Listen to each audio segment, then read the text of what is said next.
So that's just an example of all of the equations sort of like coming into effect. So I did all of my probabilistic distributions properly and all of the binomial distributions correctly and accurately, and I've sort of like graphed it and a 3D in a three-dimensional tessellation currently in my head right now.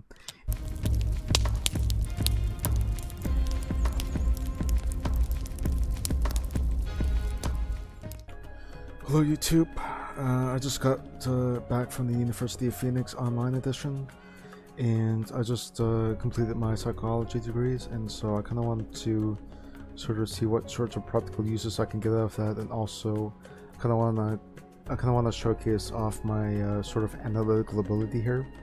So I'm going to play a game called Uno, and I'm pretty sure everyone knows what Uno already is. But if you don't know what it is, just Google it. So I'm just gonna hop into an online match here. If you don't know what it is, I can just explain it as we go along, anyways. So yeah, I'm just gonna join the match, and I'll sort of like give off a tutorial on how to win games like 67% of the time whenever you're playing online. It's just you need to use like sort of like maths and statistics in order to really sort of get ahead. Alright, what's this here? Alright. So we're gonna want to play 2 here. So we're facing off against an AI, Osama bin Laden and Laughter 365. And so obviously Laughter here is sort of projecting, and this is what his body actually wants to look like in real life. And so this is yeah, this is a classic psychological projection maneuver that he's pulling here. So I need to draw a card here. This is sort of like the randomness of the game here. It's kind of stupid, but whatever.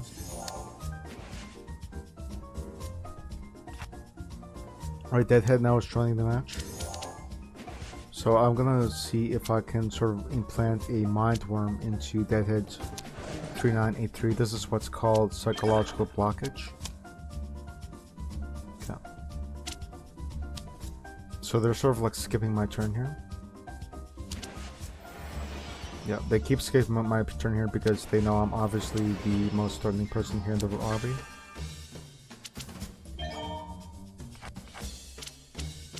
So by naming, this is another psychological term here called psychological aggression. By naming myself P38 Air Cobra, it means that I'm sort of like announcing myself as the most dominant person in the room.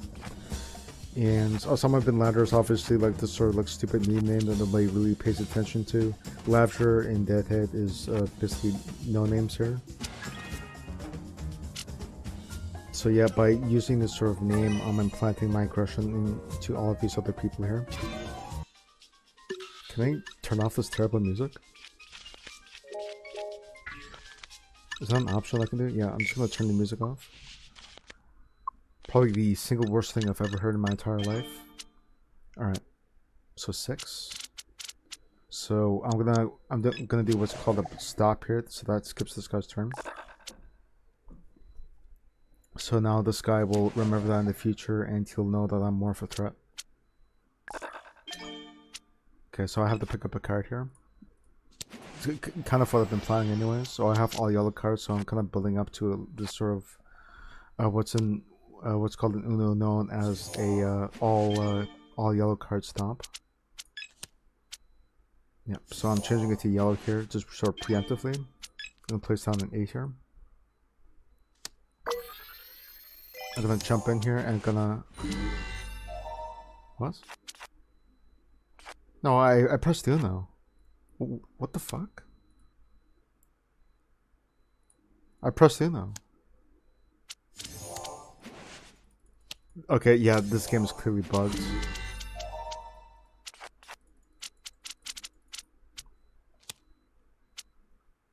Alright. So that's unfortunate. It's kind of a misplay on my part, I will admit, by not pressing Uno in time. But I've already implanted this sort of mind worm in Deadhead, and what a mind worm will do is that it will allow me to sort of like read all of the syntactic input coming from the user's brain. So that's psychology from Sissel.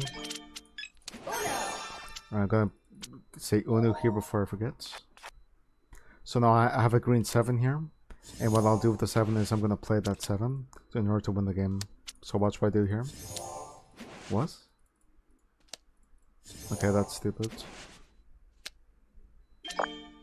I already knew that he was going to play one from the mind room that I was talking about before. I'm going to say Uno here.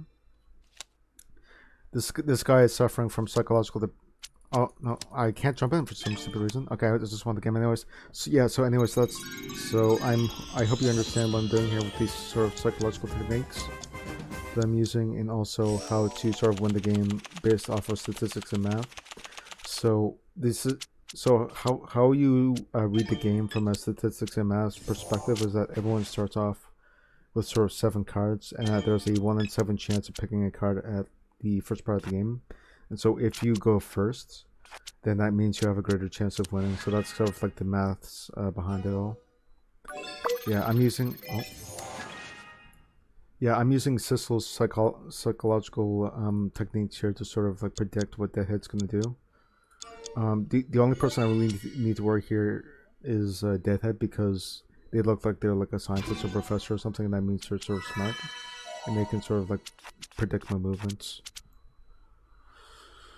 Alright, what does this heart symbol mean? Yeah, I don't know what that means.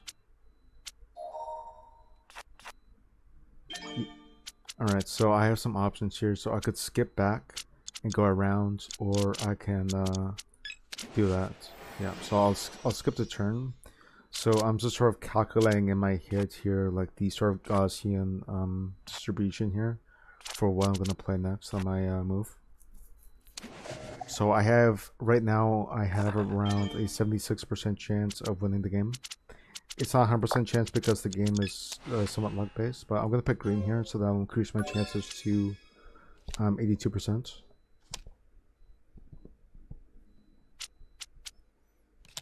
Yeah, so I'm going to use the binomial distribution here. I'm going to say that 5 is probably the correct way to go here. Yeah, so I'm going to jump in here.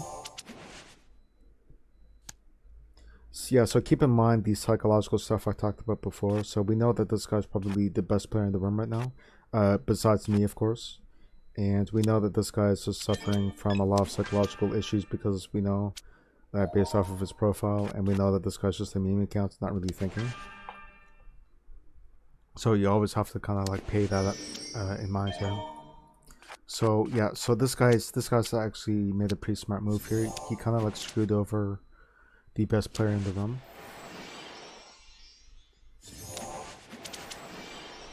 Yep, so a lot of stuff is going on there. So I'm gonna go in there with blue here, again using the binomial distribution to sort of predict what my best odds of winning the game are. Okay, so I'm gonna hop in there here with 2. I'm gonna save these 2 cards because you can play these at the end of the game in order to win, because you don't need to rely on a specific color. So that's just a technique I learned just from being smart. Alright, so I'm gonna pick yellow here. I'm not gonna jump in here. That's actually a tactical maneuver. That just to save this card to the end. Alright, we'll see how the game plays out here. He's just pulling all of his cards on the table. It's exactly what I predicted, because of the mind worm from Sissel's psychology that I talked about before.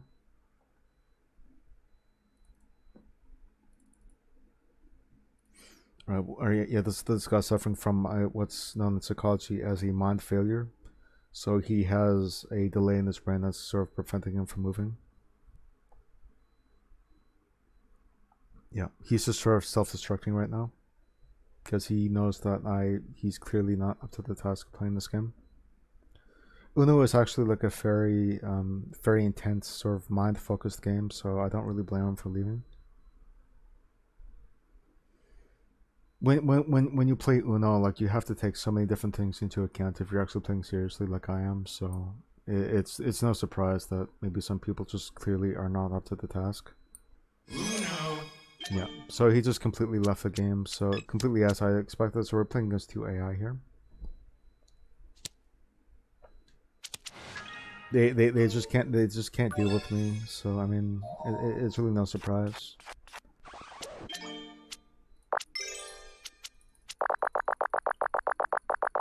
Okay, so I had in psychology what's known as a mind blank.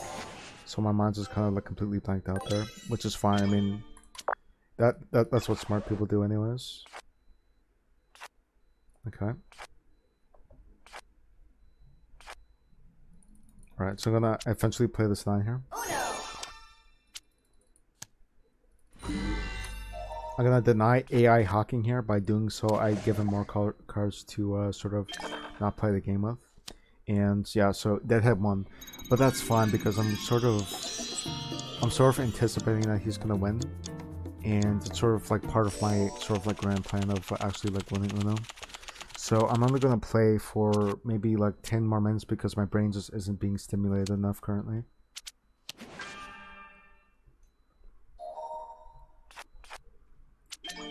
Okay, so what can I do here? So I have to... I do want to play it this early. Yeah, I will. I'm gonna pick green. By picking green, I'm sort of signifying that this is the color, this is the main color that I have. Alright, so these are just AI players. They don't really matter, and the game is just kind of like cheating by... Yeah, I'm gonna challenge that. And by challenging that, I increase the number and I give him more cards to play with. Is that not how it works? What? I thought I passed it on to him. Okay, that's just our house rule then. Yeah, I'll just place it on the 6. Oh, I can jump in here.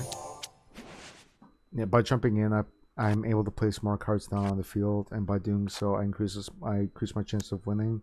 And then by using the binomial distribution, I can sort of like accurately predict which moves the other players are gonna make, and like what moves I can really make. But it's really all down to luck, really. It's quite simple if you really think about it. But I know this is honestly this is sort of an advanced guide of playing Uno. I don't really think that most people are really gonna understand what I'm saying.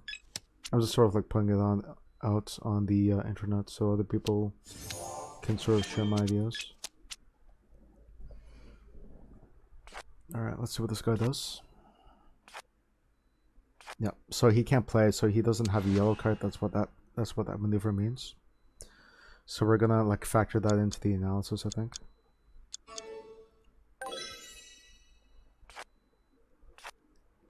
So AI hawking is just sort of dead in the water here. Yeah, and now by using yeah, so this guy has a 11 over 47% probability of winning the game. So not very high. My probability is much higher. So if you factor into account these sort of quantum probabilities that are sort of like being generated by his brain by using the microtubules, you can sort of like accurately predict these sort of electron fields that are sort of like maneuvering around his brain right now. And so by sort of accurately predicting the electron fields, you can sort of like accurately predict what his brain is currently doing at this present moment in time.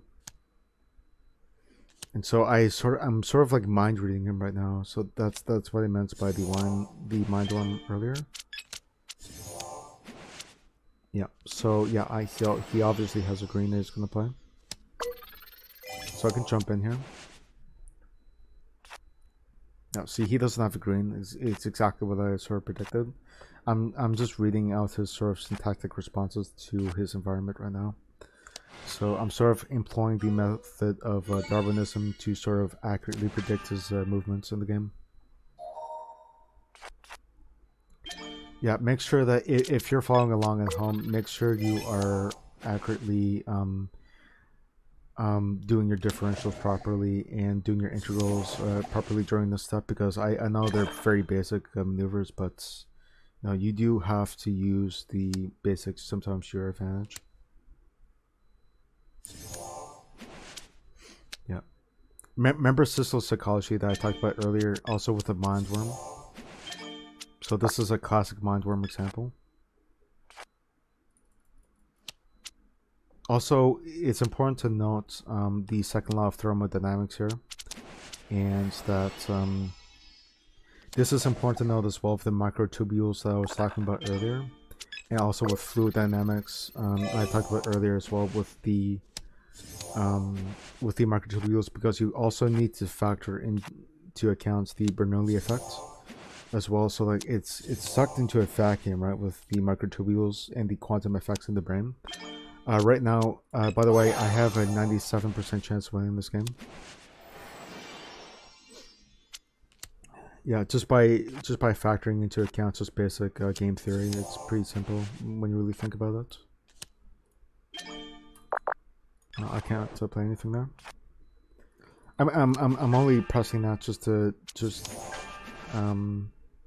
see what like a normal player would do. So I need to look at the average peasant. Right. So yeah, I'm gonna play this card here, blocking him. So my winning probability increases to 98%. Okay. So I'm gonna go into a bit of a meditative trance at this moment in time. So I'm gonna click Uno, and then I'm going to what? So the game obviously glitched out, and I wasn't able to click it fast enough. Yeah. So the game's actually working there. So what I would do in the future, whenever I play, is to set up an auto clicker here. So you win Uno 1v1s every single time. I'm gonna challenge that. So I was wrong, so +6, but that's fine because that sort of plays into my whole strategy of winning the game, because I can actually play a +2 later on, so that's why I wanted the +6 there. So I'm gonna challenge him here, the +2 right there. So yep, that's simple. Now I'm gonna reverse the order and make sure, remember to look at the equation of yeah, make sure to take into account the probabilistic curves and the sort of inferences that you need to make with the sort of three-dimensional graph. Yeah, I'm gonna challenge this here. Yeah, I was wrong, but that's fine. So I get the +6 here, and the reason why I get the +6 is that I want more cards to play with. I'm gonna jump in here. All right, 5. All right, it's 8 here. So 8. So that. Yeah, that's going to multiply with the probabilistic distribution, and it's going to modify the sort of electron fields in a positive way for me. Just so I'm getting a more confident answer. So I'm getting like a 95% confidence interval with the sort of probabilistic inferences and the sort of mind waves I'm sort of generating. Okay.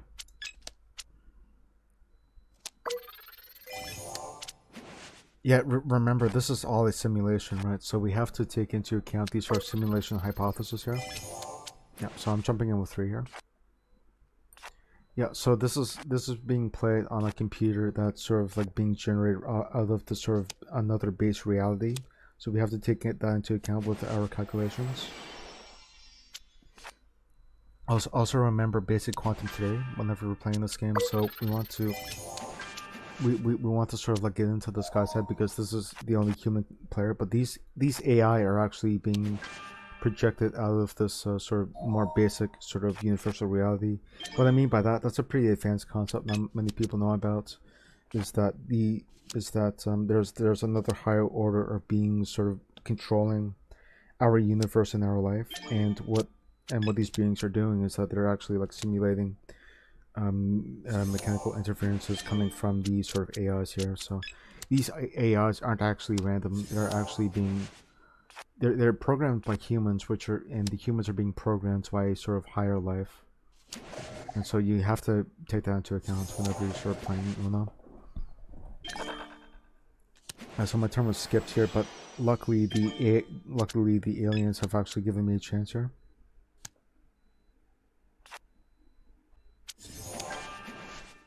Yeah, so I put the +2 here, knowing this guy would put the +2 down as well. Don't place Uno here and then put that down. So I have a red 4 here, and this is going to play into account later on. Yep, so I win the game. So that's just an example of all of the equations sort of like coming into effect. So I did all of my probabilistic distributions properly, and all of the binomial distributions correctly and accurately, and I've sort of like graphed it in a 3-dimensional tessellation currently in my head right now. And this guy left because he just can't take how intelligent I am. So that's the game, guys, and I hope you enjoyed the video, and I hope you learned something, and thanks for watching.